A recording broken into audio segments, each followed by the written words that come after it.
Ivy Star. Yawwa.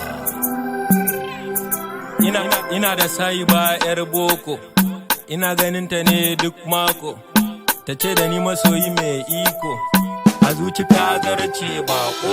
Na gaji fa ya kamata ka aiko, iyayenka a yi mana baiko, ko da yake bari in gama boko, a ɗaura auren mu ƙarshen mako. Da jin hakan farin ciki fa na nuna, saboda zancen ya taɓa raina, na yin ƙuro sai na doke ƙafana, ashe ta ganni ta ce mini zauna.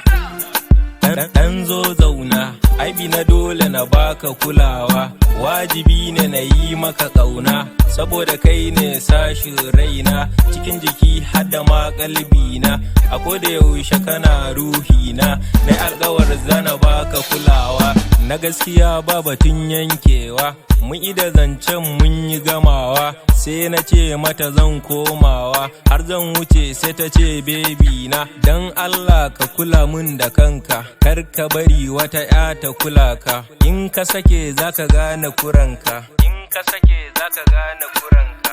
Ina da saiba yar boko, ina ganin ta ne duk mako, ta ce da ni masoyi mai iko, a zuci ka zarce bako. Na gaji fa ya kamata ka aiko, iyayenka a yi mana baiko, ko da yake bari in gama boko, a ɗaura auren mu ƙarshen mako. Yanzu dai ta gama makaranta, saura auren mu ni da ita, za mu zanto miji da mata, za mu je don mu fara bauta. Nan ne na kawo ƙarshen waƙan, kar ku manta ni ne Ibrahim na Malabo.